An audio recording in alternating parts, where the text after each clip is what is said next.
নমস্কার, হরে কৃষ্ণ। আশা করি ভগবানের আশীর্বাদে আপনারা সকলেই ভালো আছেন। আজকে আমি চলে এসেছি, আপনাদের সামনে হাজির হয়েছি। মাঘ মাসে একাদশী কবে পালন করব, তার মাহাত্ম্য কী, কোন টাইমে আমরা একাদশী ভঙ্গ করব। তাই আমি সবাইকে হাত জোড় করে অনুরোধ করছি, বলছি সবাই একাদশী ব্রত পালন করুন আর তার মাহাত্ম্য মন দিয়ে শ্রবণ করুন। আপনারা জানেন যে মাঘ মাসে একাদশী পড়েছে, কিন্তু এই একাদশী হচ্ছে মাঘ মাসে মানে ধর্ম মাস। যেরকম বৈশাখ মাস, কার্তিক মাস, মাঘ মাস, এই তিনটে মাস হচ্ছে ধার্মিক মাস। তাই এই মাঘ মাসে যদি আমরা কৃষ্ণ ভোজন, গীতা পাঠ, একটু দান দক্ষিণা বা ভগবানের নাম কীর্তন শ্রবণ করা আর একাদশী পালন করা আমাদের খুবই কর্তব্য। কেন এই মাঘ মাসে হচ্ছেন খুবই মানে ধার্মিক মাস। যা করবেন তাই আপনার ধর্ম হবে, পুণ্য লাভও করতে পারবেন। তাই সকলকে বলবো একাদশী সকলেই পালন করুন, সকলেই পালন করুন। দেখবেন একাদশী ব্রত পালন করলে সকলেরই মঙ্গল হবে, সকলেরই ভালো হবে। আর আপনারা বলবেন যে এখন পৌষ মাস চলছে আর আপনি মাঘ মাস বলছেন। হ্যাঁ ভাই, এটা মাঘ মাসের তিথি, এই একাদশী ব্রত পালন করা হবে। আপনারা সকলেই পালন করুন। এই মাঘ মাস হচ্ছে খুবই ধার্মিক মাস, ভগবানের প্রিয় মাস। তাই আমি সকলকে বলবো একাদশী ব্রত পালন করুন। আর এই একাদশী হচ্ছে ষট তিলা একাদশী। আর এই একাদশীতে অনেক কিছু নিয়ম আছে তিল নিয়ে। তাই এই একাদশীতে অনেক কিছু দানও আছে। তাই আপনারা যার যেরকম ক্ষমতা অনুযায়ী সেইভাবে ভাই দান করবেন। যতটুকুনি আপনাদের ক্ষমতা সেইটুকুনি করবেন। আপনাদেরকে আমি জোর করি বলবো না যে অনেক অনেক আপনারা দান করুন, তা নয়। আপনারা একাদশী পরের দিনে একটু পাত্রতে সামগ্রী কিছু চাল, ডাল, আলু, কাঁচকলা বা অন্য কিছু সবজি দিয়ে একটু দক্ষিণা দিয়ে তার সঙ্গে একটু তিল দিয়ে যে কোনো ব্রাহ্মণকে দান করবেন। কেন শাস্ত্রতে উল্লেখ আছে যে যে তিলটা আমরা দান অর্পণ করব, সেই তিল থেকে যাহা কিছু উৎপন্ন হবে, মানে যতগুলো গাছ উঠবে, একটা ধরো আপনি এতটা তিল দান করলেন, সেই তিলটা যেখানে পড়বে অনেকগুলো গাছ উঠবে, সেই গাছেতে অনেকগুলো তিল ধরবে। সেই তিল যতগুলো ধরবে, যতটা তিল হবে, আপনারা ততদিন স্বর্গেতে আনন্দেতে বাস করতে পারবেন। না শাস্ত্রতে তাই উল্লেখ আছে যে তিল যে দান করবেন, সেই তিল থেকে যে উৎপন্ন হবে ততদিন স্বর্গেতে বাস করতে পারবে, আনন্দেতে বাস করতে পারবে, তার স্বর্গে বাস হবে। যাই হোক, আপনাদেরকে আমি সকলকে বলছি, এবারে আমি বলছি যারা একাদশী ব্রত পালন করেন না তাদেরকে বলবো সকলেই ব্রত পালন করুন। আর যারা আমিষ বুঝি আছেন, একাদশী আগের দিনে দশমী দিনে নিরামিষি আহার করবেন, একাদশী ব্রত পালন করবেন, একাদশী পরদিনও দ্বাদশী, সেদিনকেও নিরামিষি আহার করবেন। আর যারা নিরামিষি খান তাদেরকে তো বলতে লাগবে না। আর আপনারা জানেন সূর্যমুখী তেল, গাওয়া ঘি, পঞ্চশস্য বাদ দিয়ে আপনারা খাবেন। তবে দয়া করে বলছি এই ময়দা খাবেন না, আটা খাবেন না, সুজি খাবেন না, সামাদাবানা খাবেন না। আর এই বাইরে থেকে মিষ্টি, লঙ্কা গুঁড়ো, হলুদ গুঁড়ো এইগুলো কখনো খাবেন না। নিজে ঘরে পিষে খান, সেটাই ঠিকঠাক কাজ হবে। গরু দুধ খাবেন, তাতেও ভালো উপকার হবে। যাই হোক, প্রত্যেকে একাদশীতে আমি বলে থাকি। এবারে একাদশীর আগের দিনে রাত্রিবেলা মানে 11টা সাড়ে 11টার মধ্যে আপনারা দন্তমার্জন করে নেবেন, কাঠি দিয়ে দাঁতগুলো পরিষ্কার করে নেবেন, জিভটা পরিষ্কার করে নেবেন। তারপরে ভগবানের কাছে হাত জোড় করে সংকল্পটা করবেন অতি অবশ্যই। সংকল্পটা করবেন কেন? যে আপনি 12টা পর্যন্ত উপবাস থাকবেন, কি দিবারাত্রি উপবাস থাকবেন, কি জল ফল খেয়ে উপবাস করবেন, আপনি ভগবানের কাছে সংকল্প করবেন, সেইভাবে পালন করবেন। আবার সংকল্প করে যদি ভঙ্গ করেন সেটা আবার অসুবিধা। আপনি বরঞ্চ সংকল্প যখন করবেন যে প্রভু গতকাল একাদশী আমি সম্পূর্ণভাবে পালন করার চেষ্টা করব, আমি চেষ্টা করব পালন করার জন্যে, এইভাবে আপনারা সংকল্প করবেন। একাদশী যখন ভঙ্গ করবেন যথাসময় মতন একাদশী ভঙ্গ করবেন। আর মনে রাখবেন একাদশী পালন করা তার পরদিনও যদি শরীর আপনাদের ভালো থাকে, ব্রহ্ম মুহূর্তে উঠে স্নান করে গঙ্গা গঙ্গা বলে স্নান করবেন। গঙ্গা স্নান হয়ে গেল, ভগবানকে সেবা দিয়ে তুলসীকে জল দান করবেন, তুলসী পরিক্রমা করবেন, ভগবানের সেবা করবেন। সেই প্রসাদ খেয়ে আপনারা একাদশী ভঙ্গ করতে পারেন। আর যারা ধরো অসুবিধা হচ্ছে, পারছেন না, শরীর টানছেন না, তাহলে নির্মাল্য খাবেন, কিন্তু ভগবানকে প্রণাম করবেন আর একটু হরিনাম করবেন, ভগবানের কাছে দাঁড়িয়ে একাদশী ভঙ্গ করবেন। সংকল্প মন্ত্র যারা বলতে পারবেন বলবেন, যারা না বলতে পারবেন হরে কৃষ্ণ মহামন্ত্র, এর থেকে আর কোনো বড় মন্ত্র নেই। আর আপনারা যার যেরকম মনস্কামনা বলে একাদশী মন্ত্র বলে ভঙ্গ করবেন। আর নাহলে যে যেরকম সাধারণ বলতে পারবেন সেইভাবে একাদশী ভঙ্গ করবেন। একাদশী দিনে ব্রহ্ম মুহূর্তে যদি কেউ স্নান করবেন, ব্রহ্ম মুহূর্তে স্নান করবেন। স্নান করে জানেন তো ভগবানকে ধূপ প্রদীপ পুষ্প নিবেদন করা, ভগবানকে সেবা করা। আর আপনারা যেটা সেবা করবেন, যে ফলটা কিনবেন সেটা আগে ভগবানকে নিবেদন করবেন। জানেন তো, যদি একটা আপনি পাত্রতে রেখেছেন, যখন সেই পাত্রতে ফল আছে, বাবু ওই ফলটা নিয়ে আয়, যখন ঠাকুর ঘর থেকে যখন ফিরে আসবে তখন কি হয়ে গেল না, প্রসাদ হয়ে গেল। আর আরও একটা বিশেষ কথা আমি বলবো, যে তুলসী গাছকে অতি অবশ্যই সেবা করবেন, কেন তুলসী মহারানী হচ্ছেন ভগবানের খুব প্রিয়। আর যাহা কিছু নৈবেদ্য নিবেদন করবেন সব কিছু তুলসীপত্র দিয়ে নিবেদন করবেন। আর এই একাদশীতে তিল মাহাত্ম্য আছে, তাই আমি বলবো চন্দনটাকে বাটবেন, বেটে এতটা কালো তিল মিশাবেন, কালো তিল মিশিয়ে তুলসী পাতাকে ধুয়ে নেবেন, নিখু তুলসী পাতা নেবেন, তুলসী দুপিঠি চন্দন লাগাবেন, লাগিয়ে এ তো সতিল সচন্দন তুলসীপত্র নম কিং কৃষ্ণায় বাসুদেবায় নম, এ তো সতিল সচন্দন তুলসীপত্র নম কিং কৃষ্ণায় বাসুদেবায় নম। ভগবানের মস্তকে ঠেকাবেন আর ভগবানের চরণে নিবেদন করবেন। বুঝতে পেরেছেন এবারে আপনারা? আর একাদশী আগের দিনে হোক পরের দিনে হোক, কিন্তু নখ চুল দাড়ি এইগুলো করবেন না, সাবান শ্যাম্পু ক্রিম এইগুলো বর্জন করবেন, শারীরিক সম্পর্ক বর্জন করবেন, তারপরে মিথ্যা কথা বলা, পরস্ত্রী গমন করা, আর হচ্ছে কি পান বিড়ি চা সিগারেট এগুলো কিন্তু বর্জন করতে হবে। কেন এইসব করলে একাদশী পালন ঠিকঠাক হয় না ভাই, কিন্তু এগুলো কিন্তু বর্জন করতে হবে। কেন অনেকে আবার ভাবে যে একাদশী দিনে চা খেলে ক্ষতি, কি না, চাটাও বারণ আছে, চাটাও খেতে পারবেন না। নিষ্ঠা সহকারে ভক্তি সহকারে যে যেমন পরীক্ষা দেবে সে সেমনই পরীক্ষা ফল লাভ করবে। আপনি পরীক্ষা দিয়ে যান, ফল তো ভগবান দেবেন, সে যাকে যেরকম বুঝে সে সেরকমই দেবেন। আপনার কর্তব্য যেটা আপনি সেটাই করুন। সমতক নুন খাবেন, গাওয়া ঘি, সূর্যমুখী তেল এইগুলো দিয়ে আপনারা রান্না করবেন। যেরকম ফুলকপি, গাজর, কাঁচকলা, কুমড়ো এগুলো করতে পারবেন। আর বড় দানা সাবু খাবেন, পানি ফলের আটা খাবেন, এইগুলো খেয়ে আপনারা দিবারাত্রি পালন করতে পারবেন। যাই হোক, আমি আর বলছি না, এবারে আমি ভিডিও কবে পালন করবেন সেই তারিখগুলো আমি বলছি, আপনারা মন দিয়ে শ্রবণ করুন। এই একাদশী পালন হবে 14ই জানুয়ারি আর 29শে পৌষ বুধবার। 14ই জানুয়ারি 29শে পৌষ বুধবার একাদশী পালন হবে। আর একাদশী ভঙ্গ করবেন তার পরের দিনে 15ই জানুয়ারি আর 1লা মাঘ বৃহস্পতিবার। 15ই জানুয়ারি, 1লাই মাঘ আর বৃহস্পতিবার। 6টা 20 থেকে 9টা 57, 6টা 20 থেকে 9টা 57 মধ্যে একাদশী ভঙ্গ করবেন। এই একাদশীর মাহাত্ম্য আমি শুরু করছি, কিন্তু এই একাদশীর মাহাত্ম্য কোথায় আছে না, ব্রহ্মাণ্ড পুরাণে বর্ণিত আছে, ব্রহ্মাণ্ড পুরাণে বর্ণিত আছে এই একাদশী। যুধিষ্ঠির মহারাজ জিজ্ঞাসা করলেন, হে জগন্নাথ, এই মাঘ মাসে কৃষ্ণপক্ষে একাদশীর নাম কি, তার মাহাত্ম্য কি, তার বিধি কি, তার ফলাফল কি, সবিস্তারে আমায় বলুন। ভগবান অত্যন্ত খুশি আনন্দ হয়ে বললেন, হে মহারাজ, এই মাঘ মাসে কৃষ্ণপক্ষে একাদশীর নাম হচ্ছে ষট তিলা। এক সময় দাল্লভ্য ঋষি মুনি শ্রেষ্ঠ পুলস্ত্য মুনিকে মর্ত্যলোকে গো হত্যা, বর্ম হত্যা, পর সম্পদ অধিকার করা, অন্য সম্পদ হরণ করা, বুঝতে পেরেছেন, জোর করে কারো সম্পত্তি নিয়ে নেওয়া, আগে এরকম ছিল, আগে ছিল আমি শুনেছি। আর আমার তারপরেও ঘটনা যে ঘটেছে সেটা আমার সচক্ষে জানা আর দেখা।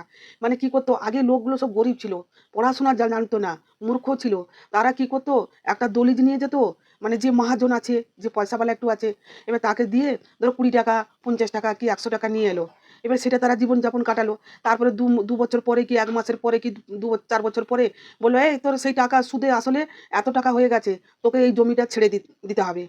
এইটাই হচ্ছে পর সম্পদ, এই যে অধিকার করা বা ছিনিয়ে নেওয়া, সেই পাপের কি হবে সেটা ভগবান বলছেন শুনুন। এরকম যারা করে তারা পাপ কাজে যুক্ত হয়, নরকে বাস হয়। তাদের নরক থেকে উদ্ধার হবার উপায়, কিছু উপায় আছে নাকি আমায় বলুন। তা পুলস্ত্য মুনিকে জিজ্ঞাসা করলেন, দাল্লভ্য ঋষি পুলস্ত্য মুনিকে জিজ্ঞাসা করলেন যে এই রকম ধরনের যারা পাপ কাজে যুক্ত থাকে তাদের নরক থেকে উদ্ধার করা কোনো উপায় আছে নাকি আমায় বলুন। এমনকি অনাসে মাধ্যমে যদি তাদের পাপ থেকে উদ্ধার করা যায়। পুলস্ত্য মুনি বললেন। পুলস্ত্য মুনি উত্তরে বললেন যে, হে মহাভাগ্য, তুমি গোপনীয় একটি উত্তম প্রশ্ন করেছ। মাঘ মাসে শুচি জিতেন্দ্র কাম ক্রোধ শূন্য হয়ে স্নানের পর সর্ব দেবেশ্বর কৃষ্ণর পূজা করবে। স্নানের পর শ্রী দেবেশ্বর কৃষ্ণর পূজা করবে। পুজোতে কোনো বিঘ্ন হলে কৃষ্ণ নাম ভজন করবে। দেখলেন তো যে কৃষ্ণ নাম হচ্ছে এই কলিযুগের হচ্ছে মহামন্ত্র। পুজোতে কোনো যদি বিঘ্ন হয় বা আমরা তো মন্ত্র জানি না, কোনো পুজোতে কোনো ত্রুটি হয়, তার জন্যে হরে কৃষ্ণ কৃষ্ণ কৃষ্ণ হরে হরে, হরে রাম রাম রাম হরে হরে, এই হরি নামটা জপ করবেন। রাতেতে অর্চ আনতে হোম করবে। রাতেতে অর্চ আনতে হোম করবে। অগুরু, চন্দন আর কপুর, শর্করা প্রভৃতি দ্বারা নিবেদন প্রস্তুতি ভগবানকে নিবেদন করবে। কুষ্মাণ্ড, নারকল, 100 গুয়া, এটাও ভগবানকে নিবেদন করতে হবে। কুষ্মাণ্ড হচ্ছে চাল কুমড়ো। একটা চাল কুমড়ো নেবেন, একটা পাত্রতে চাল কুমড়ো, একটা নারকল, একটা সুপুরি, একটু গঙ্গা জল ছিটিয়ে দেবেন। ছিটিয়ে ভগবানের সামনে ওইটা অর্ঘ্য নিবেদন করবেন। এসো অর্ঘ্য শ্রী শ্রী কৃষ্ণায় নমঃ, বা 3 বার ঘোরাতেও পারেন। প্রভু চরণে ঠেকে রেখে দেবেন। এইটা এই একাদশীতে এই কুষ্মাণ্ড, নারকল আর সুপুরি, এই অর্ঘ্যটা নিবেদন করতে হবে। কুষ্মাণ্ড, নারকল, সুপুরি অর্ঘ্য নিবেদন করতে হবে। যেটা আপনাদেরকে বুঝিয়ে দিলাম সেটাই আপনারা করবেন। কৃষ্ণ কৃষ্ণ কৃপালু সৎ গতি নং গতি ভব। আবার একবার বলছি, কৃষ্ণ কৃষ্ণ কৃপালু সৎ গতি নং গতি ভব ইত্যাদি মন্ত্র দ্বারা কৃষ্ণ পুজো করতে হয়। তা আপনারা যে যেমন মন্ত্র পারবেন করবেন, আর না হয় হরে কৃষ্ণ মহামন্ত্র দিয়ে পুজো করবেন। আমাদের প্রতি কৃত হন, মানে এইভাবে মন্ত্র দিয়ে পুজো করলে ভগবান শ্রীকৃষ্ণ আমাদের প্রতি কৃত হন। যথাশক্তি ব্রাহ্মণকে জল ভরা কলসি, ছত্র, বস্ত্র, পাদুকা, গাভী, তিল, পাত্র দান করবে। স্নান দ্বারা কালো তিল, স্নান দ্বারা কালো তিল মানে কি, একাদশী দিন যখন চান করবেন কালো তিল বালতিতে দিয়ে দেবেন, দিয়ে চান করবেন, তাহলে স্নান দ্বারা কালো তিল স্নান করা হয়ে গেল। অত্যন্ত পবিত্র। কালো তিল দান, কালো তিল তর্পণও করা হয়, আবার কালো তিল গায়েও লেপন করা যায়।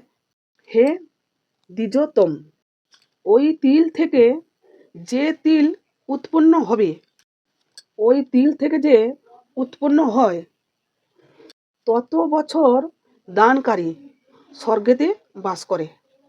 বুঝতে পেরেছেন? আমি আগে বলেছিলাম যে তিল দান করলে কি হয়, সেটাই বলছি। সেই যে তিলটা দান করবেন সেই তিল থেকে যে উৎপন্ন হবে সেই দানকারী স্বর্গতে তত বছর সে বাস করতে পারবে।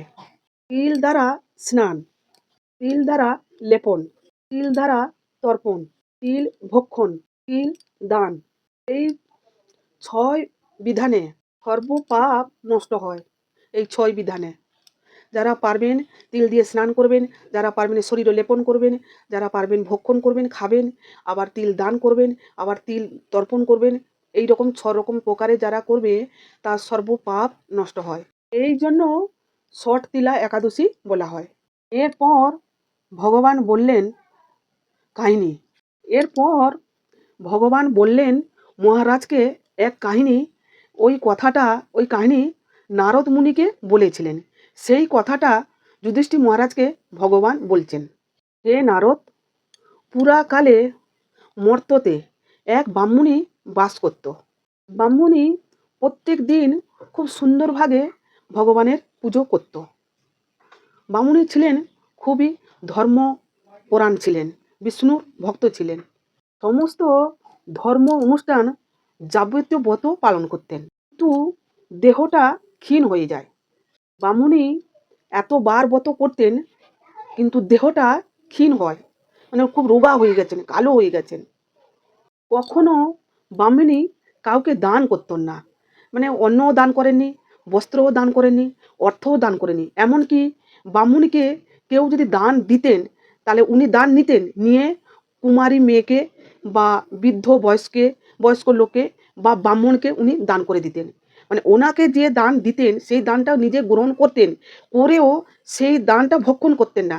কুমারী মেয়েকে বা ব্রাহ্মণকে বা বৃদ্ধ লোককে উনি দান করে দিতেন, কিন্তু নিজে কখনো অন্নদান, বস্ত্রদান, অর্থদান কখনো করেননি। ভগবান শ্রীকৃষ্ণ বলছেন যে, হে নারদ, আমি একদিন কাপালি ভেসে সেই বৃদ্ধ ব্রাহ্মণীর কাছে আমি গেলুম, গিয়ে বললুম যে আমায় ভিক্ষা দান করো। তা ব্রাহ্মণী তাকিয়ে দেখলেন ভগবানকে, যে তুমি কে, কোথা থেকে এসেছো, কোথায় থাকো? তখন ভগবান শ্রীকৃষ্ণ বললেন, হে সুন্দরী, আমায় ভিক্ষা দাও। বামনি বামনি রেগে গেছে কেন না, একে তো হাড় পাঁজরা বেরিয়ে, মানে হাড় পাঁজরা তো দেখা যাচ্ছে, শরীরটা তো খুবই ক্ষীণ হয়ে গেছে, আর তার উপরে বলেছেন ভগবান সুন্দরী। ভগবান কাপালি বেশে মানে কি, কপালে ধরে সিঁদুর লেপেছেন, মাথায় পাগড়ি বেঁধেছেন, আর একটা ঝোলা নিয়েছেন গেরুয়া বস্ত্র, তাই কাপালি ভেসে একটা পাত্র নিয়ে গেছেন। তাই বলেছেন, হে সুন্দরী, আমায় ভিক্ষা দান করো। তার সুন্দরী যাহাতে বলেছে, আর সে ভদ্র মহিলা বয়স্ক ব্রাহ্মণী খুব রেগে গেছে। রেগে কি করেছে, একটা মাটির ঢেলা নিয়ে ভগবানের পাত্রতে দিয়ে দিয়েছে। তা ভগবান তখন কি করলেন, সেই মাটির ঢেলা নিয়ে চলে এলেন। এবারই কিছু বছর পর ব্রাহ্মণী সহশরীর নিয়ে স্বর্গে গমন করলেন। আমাদের মৃত্যুর পরে তো আমাদের আত্মা তো স্বর্গে যাক কি যেখানে যাক যায় তো, যমলোকেও স্বর্গলোকেও কি দেবতা লোকেও, কিন্তু ব্রাহ্মণীর মৃত্যু হয়নি, সশরীর উনি স্বর্গতে গমন করলেন। সেখানে গিয়ে দেখলেন ঘর আছে, কিন্তু ঘর কিন্তু শূন্য, কিছু নেই। তখন বলছেন, হে নারায়ণ, আমি তো তোমার কত সেবা করেছি, কত কিছু পুজো করেছি, আমার গৃহ শূন্য কেন? হে জনার্দন, তুমি বলো, আমার গৃহ শূন্য কেন, কিছু নেই কেন? তখন ভগবান শ্রীকৃষ্ণ বলছেন যে, হে নারদ, আমি তখন সেই বৃদ্ধ ব্রাহ্মণীকে বললুম যে তুমি দরজা বন্ধ করে বসো, দেবপত্নীরা মর্ত থেকে স্বর্গে কে এসেছে ভাগ্যবতী বলে দেখতে আসবেন। মানে এই মর্তলোক থেকে সহস্বরী স্বর্গ লাভ করেছে, এবার দেবপত্নীরা যে কে সে ভাগ্যবতী তাকে আমরা দেখতে যাব। তাই ভগবান তো অন্তর্যামী, সবই জানেন। তাই ভগবান ব্রাহ্মণীকে বলেছেন দরজা বন্ধ করে থাকবেন, তোমাকে যদি কেউ দেখতে ডাকে তুমি এই কথাটাই বলবে। তা দেবপত্নী আর কিছু সবাই এরকম এসেছেন, তার দরজা খুলতে বলছেন। তখন ব্রাহ্মণী ভেতর থেকে বললেন যে কাল শর্তিলা একাদশী ছিল, সেই শর্তিলা একাদশীর পুণ্যফল আমাকে দান করলে তবে যে কি আমি দরজা খুলব। তার দেবপত্নীরা কেউ রাজি হয়নি। তার একজন বললেন, হ্যাঁ আমি দান করব, আমি শর্তিলা একাদশীর পুণ্যফল আমি আপনাকে দান করছি। তা যাহাতি শর্তিলা পুণ্যফল দান করেছে ব্রাহ্মণীকে, ব্রাহ্মণীর ঘরে পরিপূর্ণ হয়ে গেছে। তারপর ব্রাহ্মণী যখন গেট খুলে ব্রাহ্মণী দিব্যশ্বরী কান্তি রূপ লাভ করলেন, আর দেবপত্নীরা দেখে খুব আনন্দ উপভোগ করলেন। তারপরে ভগবান বললেন, হে নারদ, অতিরিক্ত বিষয় বাসনা করাটা উচিত নয়, অতিরিক্ত বাসনা করাটা উচিত নয়, লিমিটে থাকাটা ভালো। সার্থক আবার অকৃতক নিজ সার্থক মতন তিল, বস্ত্র, অন্ন দান করবে। ভগবান আবার এখানেই বুঝিয়ে দিলেন যে নিজের স্বার্থ মতন নয়, নিজের ক্ষমতা অনুযায়ী তিল, অন্ন, বস্ত্র দান করবেন, যার স্বার্থ মতন দান করবেন, সেটা ভগবান বুঝিয়ে দিলেন যে যে যার স্বার্থ মতন দান করবেন। শর্তিলা প্রভাবে দারিদ্র্য, শারীরিক কষ্ট, দুর্ভাগ্য অনায়াসে নষ্ট হয়। এই ব্রত অনুসারে তিল দান করলে মানুষ সমস্ত পাপ থেকে মুক্তি হয়। হরে কৃষ্ণ। এই ছিল একাদশীর মাহাত্ম্য। হরে কৃষ্ণ কৃষ্ণ কৃষ্ণ হরে হরে, হরে রাম রাম রাম হরে হরে। সকলে ভালো থাকুন, সুস্থ থাকুন। আর কারো যদি কোনো কমেন্ট, যদি কোনো প্রশ্ন থাকে তাহলে কমেন্ট করবেন, বন্ধু বান্ধবকে, আত্মীয় স্বজনকে ওদেরকেও শেয়ার করবেন, ওদেরকেও করতে বলবেন। আর আপনারা ভালো থাকুন, সুস্থ থাকুন। আর একাদশী দিনে বেশি বেশি করে মালা জপ করবেন, বেশি বেশি করে গীতা পাঠ করবেন। আর সকলের মঙ্গল হোক, ভালো থাকুন, সুস্থ থাকুন। ভগবান আপনাদের সকলের মঙ্গল করুন। জয় শ্রীকৃষ্ণ, রাধে রাধে, নমস্কার, হরে কৃষ্ণ।